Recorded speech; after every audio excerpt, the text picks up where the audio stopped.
Bien, buenas tardes, ¿cómo están? Vamos a empezar el avance. ¿Me confirman el audio, por favor, si está llegando bien? Sí, Ingeniero. está bien, ingeniero. Eso es, muchas gracias. Bueno, vamos a comenzar la parte ya referida a los métodos de diseño. Les voy a compartir en la pantalla el texto de Hibeler, ¿de acuerdo? Que, como indiqué en la introducción del curso, corresponde al texto base de esta materia, ¿ya? Yo les he dejado una versión en español del libro que corresponde a la octava edición, y la que estoy mostrando en la pantalla es la 10ª edición en inglés, que ha salido recientemente. Es bastante nueva esta edición. Eh, no he cargado todavía en la plataforma, pero lo voy a hacer prontamente para que puedan ver también este documento, este material. Pero bueno, como en algún momento ya he mencionado, la teoría muy poco ha cambiado de una versión a otra dentro de este texto. Lo que sí van cambiando de edición a edición son los ejercicios, van apareciendo nuevos problemas, etc. ¿De acuerdo? Bueno, entonces, este tema está referido al cálculo de deflexiones. El objetivo es poder complementar lo que se vio en el curso de isostáticas, en el cual se había estudiado para sistemas isostáticos el cálculo de reacciones y el cálculo de esfuerzos, ¿no? Momentos, cortantes, axiales, torsores, etc. Bueno, lo que faltó en aquel curso y que se estudia recién en este es el cálculo de deflexiones. Hay varios métodos para calcular deflexiones o desplazamientos de un punto dentro del sólido que estamos analizando o de la estructura que estamos analizando. Lo que vamos a hacer es comenzar con los métodos más antiguos. Eh, Podríamos llamarlos métodos clásicos o métodos, por ejemplo, basados en la curva elástica, como se puede ver acá en el texto. Yo estoy seguro que en resistencia de materiales han tenido que ver la teoría elástica referida a una viga, ¿no? Entonces lo que vamos a hacer aquí es simplemente resaltar los aspectos más importantes, ¿okay?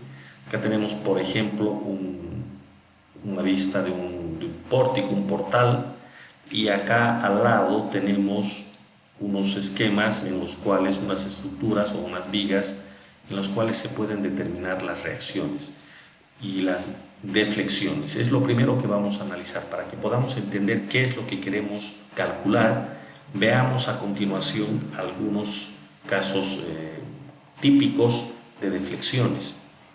Por ejemplo, tenemos en esta parte una viga simplemente apoyada, y el extremo izquierdo va a experimentar una rotación, no así una traslación. Por lo tanto, el desplazamiento vertical vale 0, pero el desplazamiento angular es distinto de 0.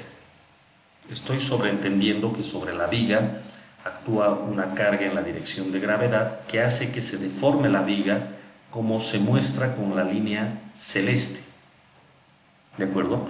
Y el ángulo θ, que llega a ser la deflexión angular, si ustedes notan, no es más que la tangente a la curva deformada en el punto donde está el apoyo. Eso quiere decir que si yo calculo θ en ese punto, lo que estoy haciendo es calcular la inclinación que tiene la recta tangente con respecto de la horizontal. ¿Y por qué respecto a la horizontal? Bueno, porque originalmente la viga estaba en esa posición, perfectamente horizontal. ¿De acuerdo? Si quisiéramos calcular el desplazamiento angular en otro punto que no sea el apoyo, simplemente trazamos una recta tangente y calculamos el ángulo que hace con la horizontal. Eso sería θ, la deflexión angular en ese punto. Entonces, para un apoyo móvil, la situación sería la que se ve en la figura 1. En la figura 2 tenemos algo similar, pero para un apoyo fijo, que para los fines de lo que estamos analizando, la situación sería idéntica al caso del rodillo, del apoyo móvil. En el caso de un empotramiento, fíjense, la deformada es otra. El desplazamiento vertical y el desplazamiento angular, en este caso, en el apoyo valen 0. ¿De acuerdo? Lo cual, pues ya lo sabíamos, por algo es un empotramiento. El empotramiento es infinitamente rígido y por lo tanto el desplazamiento tanto vertical como angular vale 0. ¿Qué pasa en el caso de los pórticos? Si tenemos un pórtico, en este caso formado por una columna y una viga, acá vale preguntarse si la unión es rígida o no es rígida. Esto es algo muy importante. Por defecto, suponemos que la unión es rígida, ¿de acuerdo? A lo largo de esta materia y de este libro que se está estudiando, toda unión columna-viga va a ser considerada rígida. Para que no sea rígida, nos lo tienen que decir en el problema, en el ejercicio. Considere que la unión no es rígida. Entonces, si la unión viga-columna es rígida, ¿eso qué significa? Cuando actúen cargas sobre el pórtico y la viga se deforme y la columna también se deforme, lo importante va a ser que si al principio viga y columna hacían 90 grados, cuando estén deformados, cuando esté deformado el pórtico, tienen que seguir haciendo 90 grados entre sí. Eso significa unión rígida. ¿De acuerdo? Si hay 90 grados de inicio, va a seguir habiendo 90 grados después de la deformación. Esto puede aplicar muy bien para un pórtico de hormigón armado, una unión viga-columna. Si se deforma un poco la viga, se espera que la columna se deforme lo mismo. Fíjense ustedes el ángulo, la deflexión angular en la viga y en la columna son iguales. Claro, es la única forma de mantener los 90 grados que de principio tenían viga y columna. En cambio, si vemos este caso, el caso 5, en el cual la viga y la columna están unidos pero mediante una articulación, por eso dice aquí pin connect, en ese caso lo que se deforma la viga, por ejemplo aquí θ 2, no tiene por qué ser igual a lo que se deforma la columna, en este caso θ 1. Entonces, en una unión articulada habrán dos deflexiones, una para la viga y otra para la columna. Esto es importante porque en este tema vamos a estudiar métodos para calcular estas deflexiones, tanto las deflexiones traslacionales, que aquí estamos denotando por delta, como las deflexiones angulares, que vamos a denotarlas por θ. Eso es lo que pretendemos calcular. ¿Ya? Y bueno, como pueden ver acá en esta fotografía, se parece bastante a este pórtico que estábamos analizando, y dependiendo del caso podrá ser considerado rígido o podrá ser considerado articulado. De hecho, para fines de análisis en estática, nosotros tenemos que tomar una decisión: o la unión es rígida o la unión es articulada. Pero en la realidad, los pórticos y cualquier unión no tienen por qué ser ni completamente rígidas ni completamente, bueno, ni articuladas. O sea, la realidad llega a ser un caso intermedio que puede parecerse más al articulado o más al rígido según se den las condiciones. Entonces, esto hay que tener presente cuando nosotros tratamos de simular una situación real como la que estamos viendo acá. Hacemos suposiciones como que todo es rígido o todo es articulado, pero en la realidad eso no es así. ¿De acuerdo? Bueno, sigamos adelante. El siguiente punto importante tiene que ver con las deformaciones. Yo voy a ir resaltando por acá.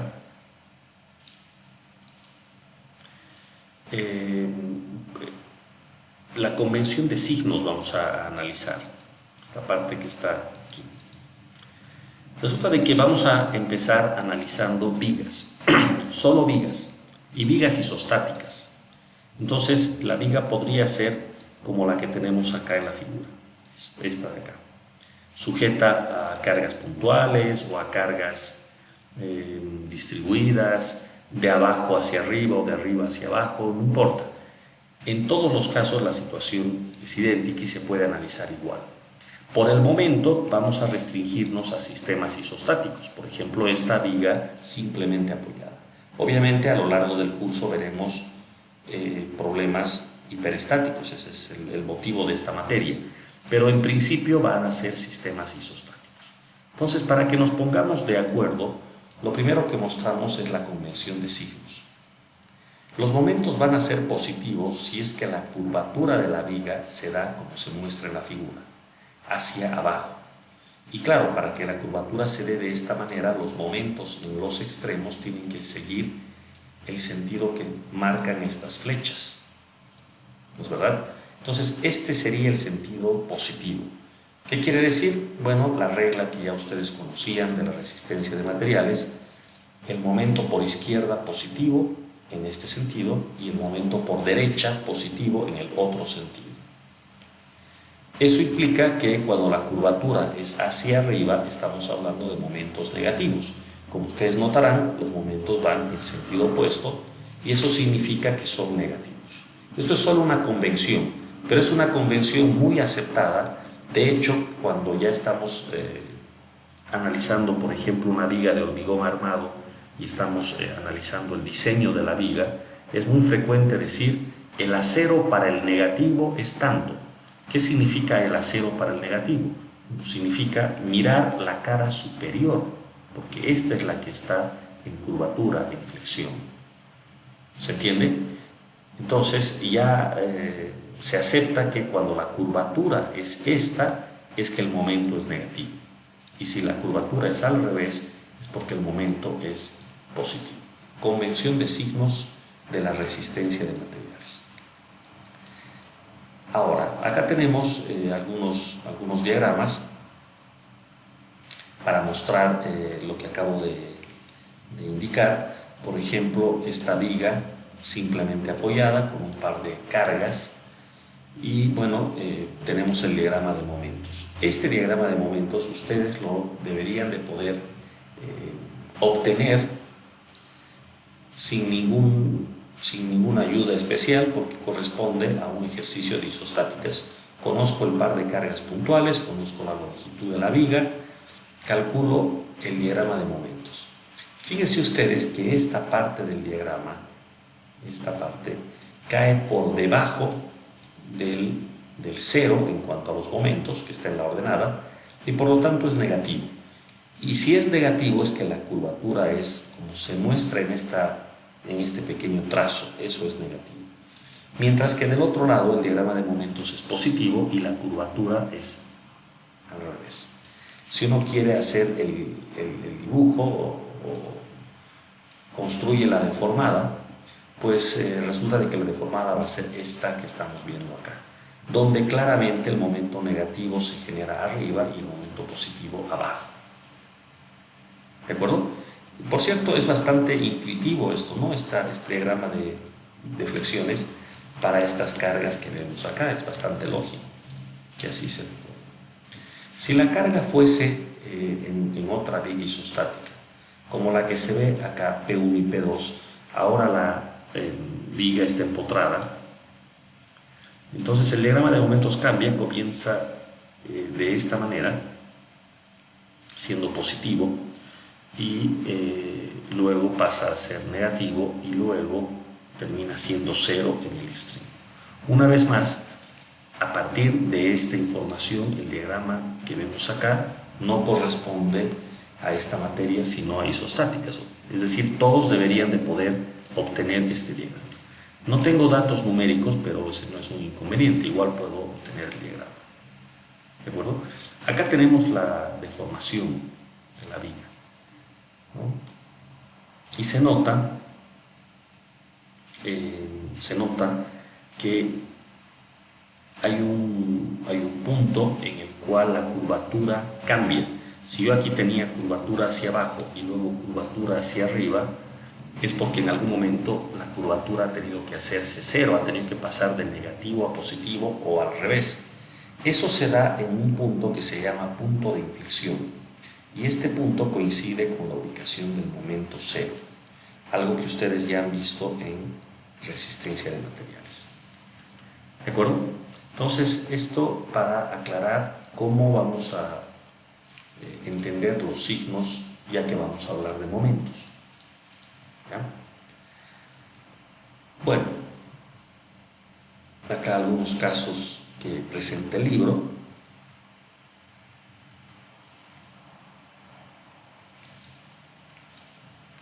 Vale la pena hacer el ejercicio de cómo se deformará una viga si sobre esta actúa una carga puntual, por ejemplo, y la viga trae un apoyo, un rodillo, y al otro lado un empotramiento. Fíjense que en el empotramiento el desplazamiento es cero, mientras que al otro lado el desplazamiento angular no es cero. Este ya es un sistema hiperestático. Así es que en principio no vamos a ocuparnos de resolver este tipo de problemas. Sin embargo, ya uno puede intuir cómo se va a dar la deformada.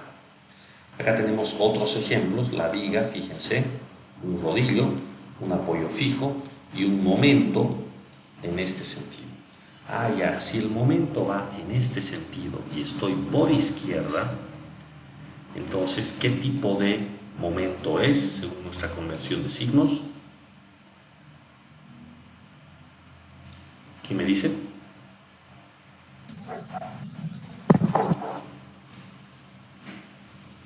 ¿Cómo sería? Positivo. Positivo. Positivo, claro que sí.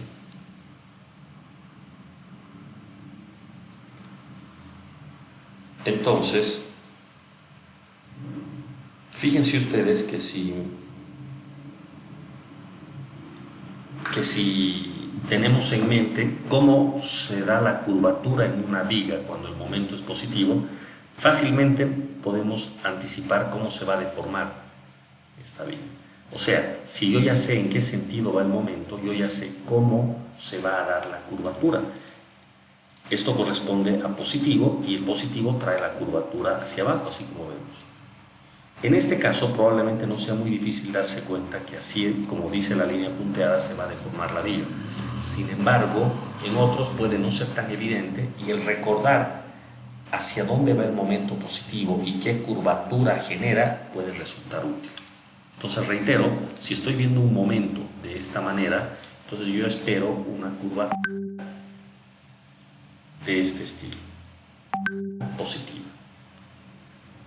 ¿Sí? Bueno, acá tengo más ejemplos donde, bueno, se va complicando más la situación. Por acá tengo un apoyo fijo, acá tengo un rodillo, acá un empotramiento y acá una articulación, ¿no? Bueno, esto es un sistema hiperestático y por acá está la carga. Sin embargo, aún así uno puede tratar de anticipar cómo va a ser la deformada. En buena parte es intuitivo esto, uno mira la figura y ya intuye cómo es que se va a deformar. Entonces, bueno, evidentemente tiene que haber una curvatura hacia abajo. La articulación lo que genera es un quiebre en la deformada. O sea, por quiebre me refiero a que no hay una continuidad como en esta curva, es continua.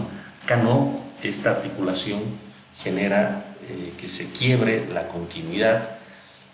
El apoyo fijo no permite que haya desplazamiento vertical, pero sí una rotación. Entonces ocurre lo que estamos viendo de este lado.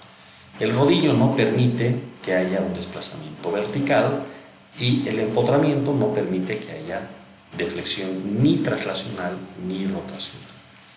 Entonces, muy interesante cómo se ve esta situación. Finalmente, sigamos viendo. Acá hay dos ejemplos más para una articulación: empotramiento, rodillo y carga P.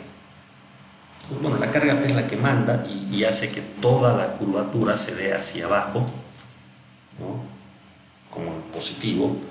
En la articulación, una vez más, se genera esta discontinuidad, no tienen por qué ser iguales los ángulos, Y fíjense que ya en el caso anterior lo había notado en el texto y yo lo mencioné, pero no les hice ver el ángulo θ1, θ2.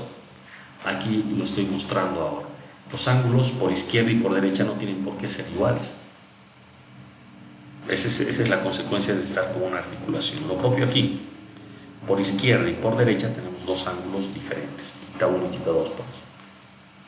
Finalmente uno de los casos que más vamos a utilizar a lo largo del curso, esta viga hiperestática continua de 3 tramos. Puede ser de 4, de 5, del número de tramos que sea. En este caso la carga se encuentra en el tramo central y obliga a que la deformada se dé en el tramo central. Pero los tramos exteriores no pueden quedarse sin deformación, tiene que haber una continuidad en la deformada. Y esa continuidad se aprecia con esta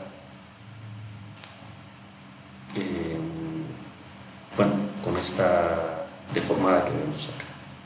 ¿Ok? Entonces, hasta aquí con lo que son las deformadas. Si alguien tiene alguna observación o alguna pregunta, por favor.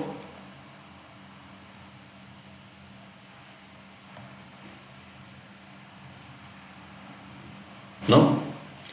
Muy bien, sigamos adelante. Acá hay una figura muy interesante y bueno, lo que pasa es que uno habla de deformadas en vigas, de momento positivo, negativo, y es inevitable pensar en el hormigón armado, porque es quizás el material con el que más trabaja el ingeniero estructural. Entonces, bueno, acá aparece un ejemplo referido a una viga de hormigón armado. Claramente la deformada de esta viga, que está sujeta a carga distribuida, es con curvatura hacia abajo. Y eso significa que los momentos van a ser todos positivos.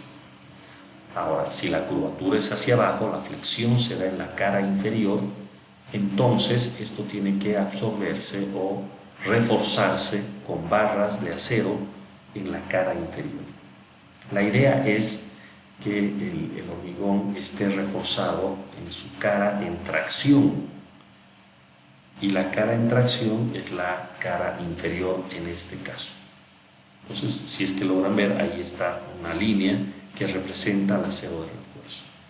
¿Sí? Y por este lado están unas fisuras, que por cierto es muy difícil evitar que aparezcan. Las fisuras siempre aparecen en el hormigón.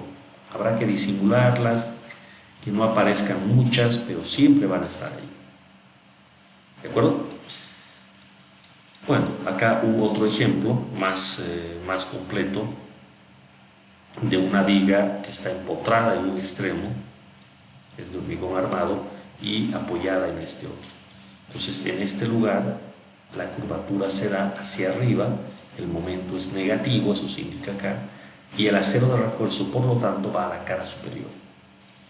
Mientras que acá el momento es positivo, la curvatura es hacia abajo y el refuerzo va en la cara inferior. ¿De acuerdo?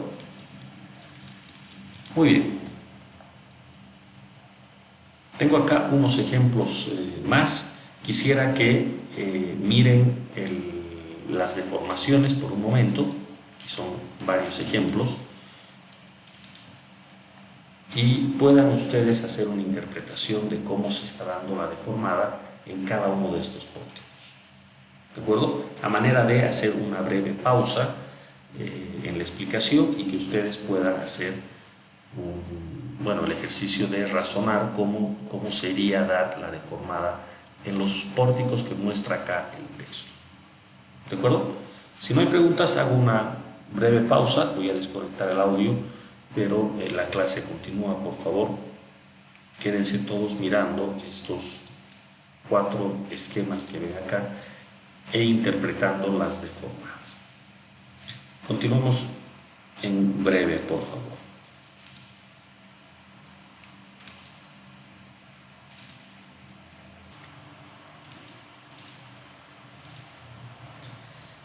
Bien, vamos a continuar.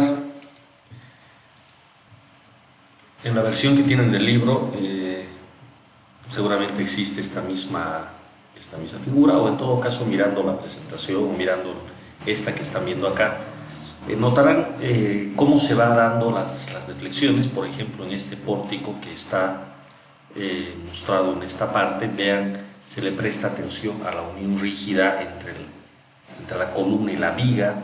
Notamos la diferencia entre el apoyo articulado y el apoyo empotrado. Vean cómo cuando el apoyo es articulado no hay punto de inflexión en la curvatura de la columna, pero cuando el apoyo es empotrado sí hay un punto de inflexión. Reitero que el punto de inflexión es donde cambia la curvatura de un lado hacia el otro. En el caso de la columna, curvatura a la izquierda, curvatura a la derecha. En el caso de la viga, curvatura hacia abajo, curvatura hacia arriba.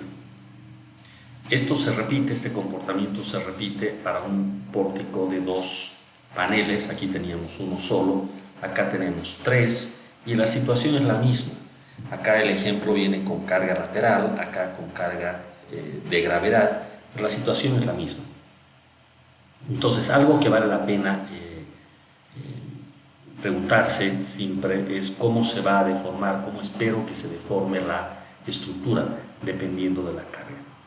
Reflexionando unos minutos sobre el sentido de la carga y cómo van los apoyos, etcétera, uno puede determinar la deformada tal como indican estas líneas punteadas del ejemplo. Fíjense por ejemplo este caso que estoy marcando acá,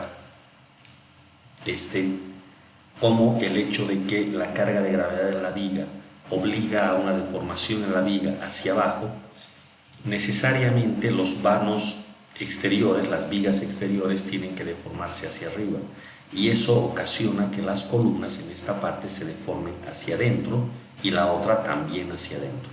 Y como acá abajo hay empotramiento, entonces hay una doble curvatura, un punto de inflexión, y eso se puede ver en el diagrama de deformadas.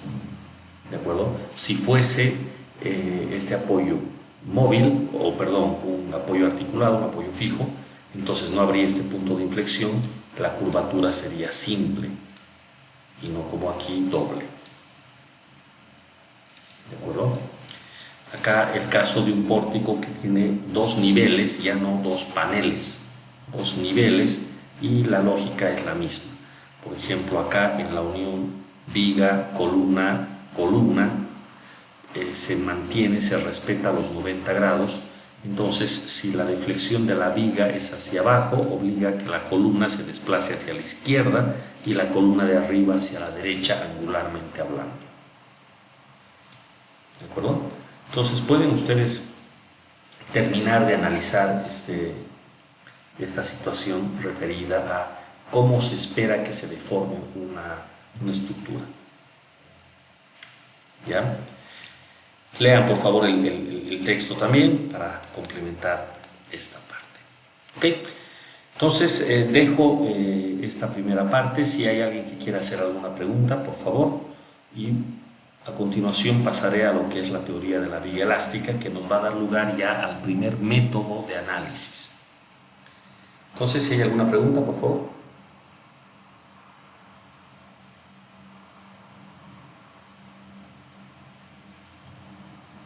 ¿No? Claro, Inge. Todo claro, excelente. Vamos a la teoría de la viga elástica. Esto se estudia en resistencia de materiales, así es que no vamos a mirar la teoría con demasiado detalle. Simplemente hacer notar que, como el mismo nombre de la teoría lo indica, al hablar de la viga elástica nos estamos refiriendo a una viga que se deforma, pero dentro del rango elástico.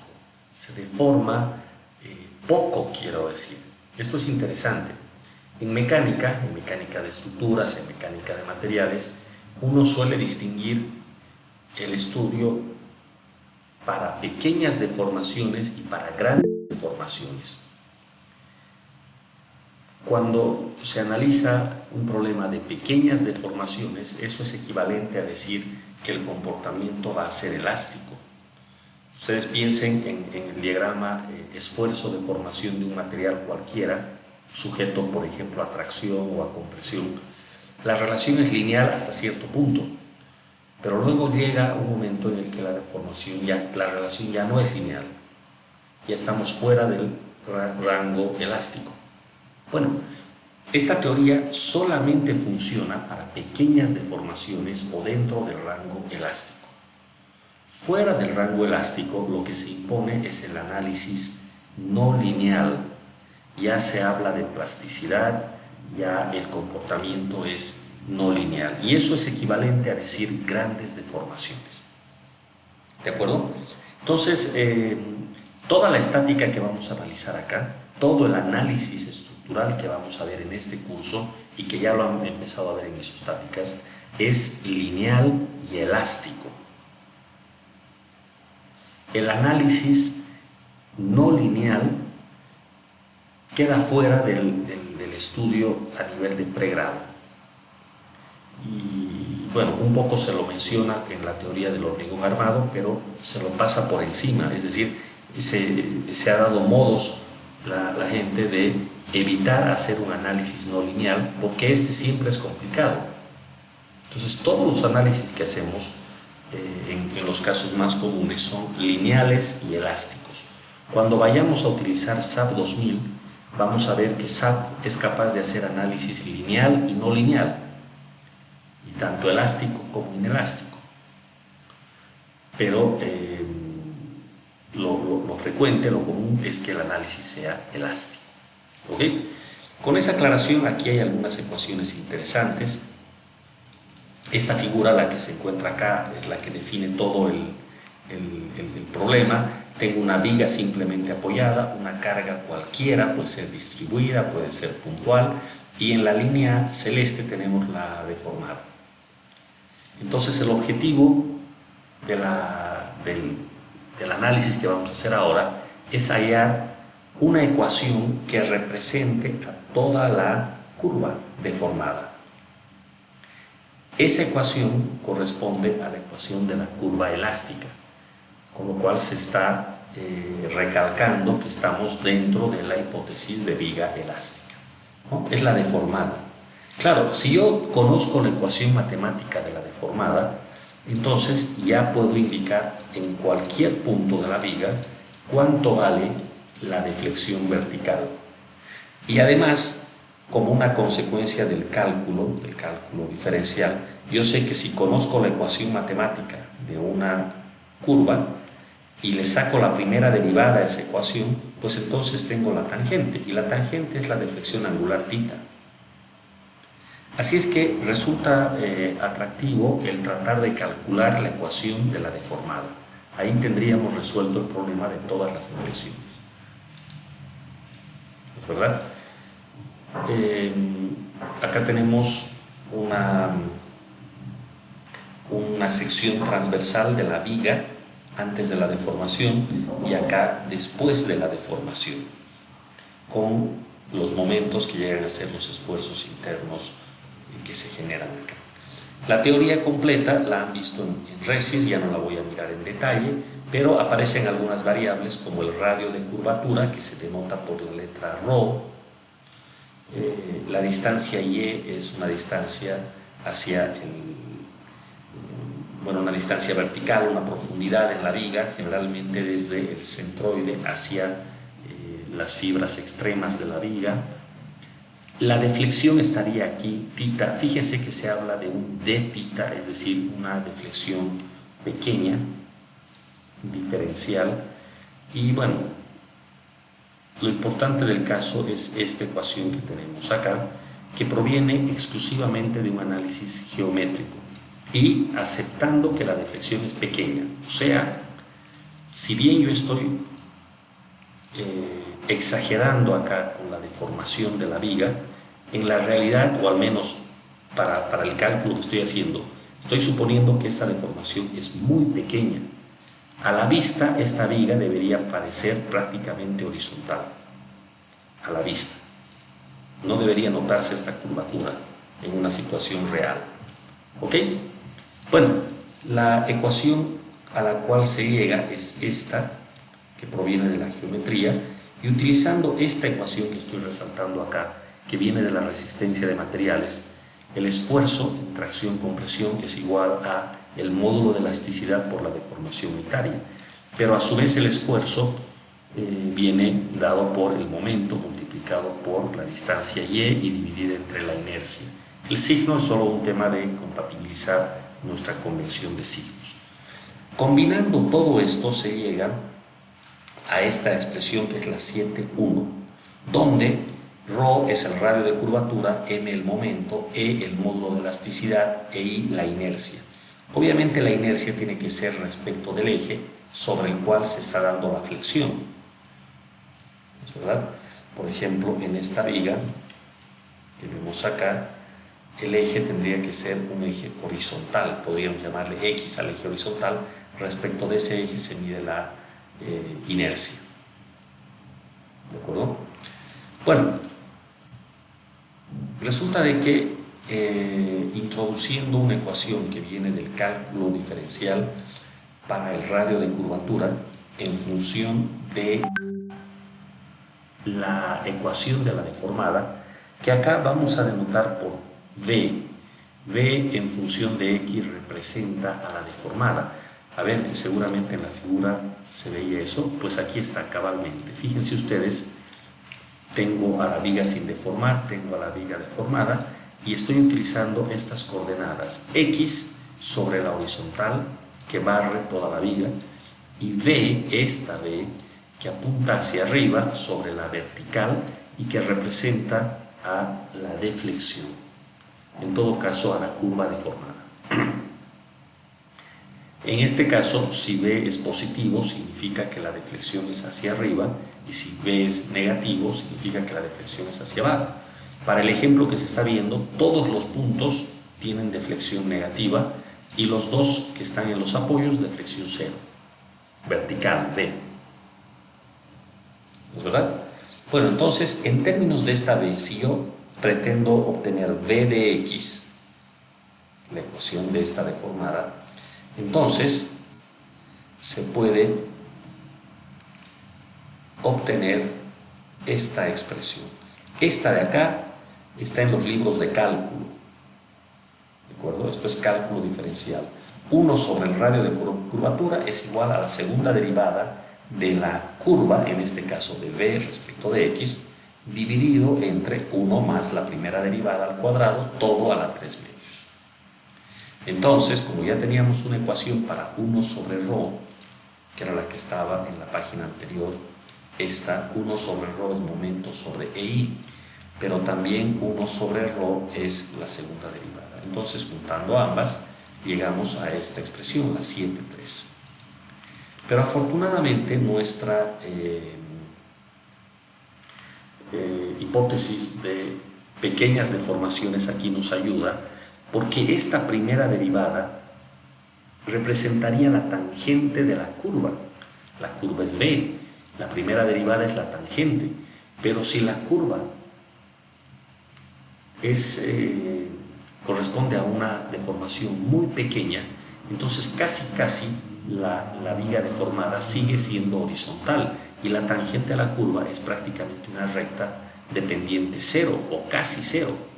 Eso quiere decir de que si estamos dentro del rango de pequeñas deformaciones, esta derivada es prácticamente cero, es un número muy pequeño, y si está elevado al cuadrado se hace más pequeño todavía, con lo cual puedo yo decir, bueno, haré de cuenta que esta derivada elevada al cuadrado vale 0. Entonces 1 más 0, todo el denominador se anula, queda como 1 nomás, con lo cual solo sobrevive la segunda derivada, que es la ecuación que tenemos acá. Esta ecuación, la 7.4, es la que da lugar al nombre del método. El método se llama de la doble integración o de la curva elástica. Claro, lo que pasa es que esta es una ecuación diferencial de segundo orden. Y como todos ustedes ya saben, una ecuación de este estilo, para ser resuelta, exige integrar 2 veces, porque es de segundo orden. Entonces, de aquí viene el nombre de doble integración. ¿De acuerdo? Bueno, no entro en más detalles, simplemente mencionar que poniéndonos a a realizar la doble integración, uno va a ser capaz de hallar la ecuación de la deformada. Ese es el objetivo. Ahora, este método es muy completo, puede de un tirón hallar todas las deformadas, todas las deformaciones, mejor dicho, tanto verticales como angulares. Pero como vamos a ver en el ejemplo, que lo voy a reservar para el día de mañana, el cálculo es un poco largo desde el punto de vista matemático, o sea, uno tarda demasiado haciendo la doble integración, no es fácil ver una ecuación diferencial y casi uno tiene que emplear algún método numérico para hacer esto, si es que no se puede integrar a mano, y bueno, es demasiado esfuerzo para obtener el resultado que vamos a ver. Sin embargo, como primer método y como base teórica para los métodos que siguen, este método es muy importante. ¿De acuerdo? Por favor, les pido que le den una leída al libro hasta llegar a esta sección donde dice método de la doble integración. Aquí hay un procedimiento para el análisis y luego viene uno o dos ejemplos. Si ya pueden revisar los ejemplos, mejor todavía, así mañana avanzamos más rápido en la solución. Pero yo voy a mostrar mañana directamente los ejemplos de cálculo. ¿Estamos de acuerdo? Con esto concluyo esta sesión, esta primera dedicada a los métodos, y bueno, esta dinámica que estoy mostrando acá es la que voy a seguir a lo largo de todo el curso. Voy a mostrar primero la teoría del método en base al libro y luego mostraré la resolución utilizando pizarra, utilizando algún programa de matemáticas y luego utilizando SAP 2000. Y así vamos a ir avanzando a lo largo de los ejercicios. ¿Ok? Bueno, me detengo en esta parte. Si alguien quiere hacer alguna pregunta, por favor hágala. Caso contrario, nos desconectamos.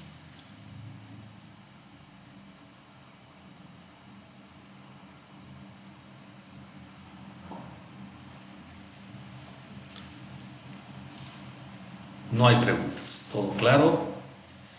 Fernanda pregunta si estoy grabando. Hace un rato me había preguntado. Sí, estoy grabando, Fernanda. Listo, muchachos. Eso es todo por hoy entonces. Buenas noches y hasta el día de mañana. Hasta mañana, dije. Bien,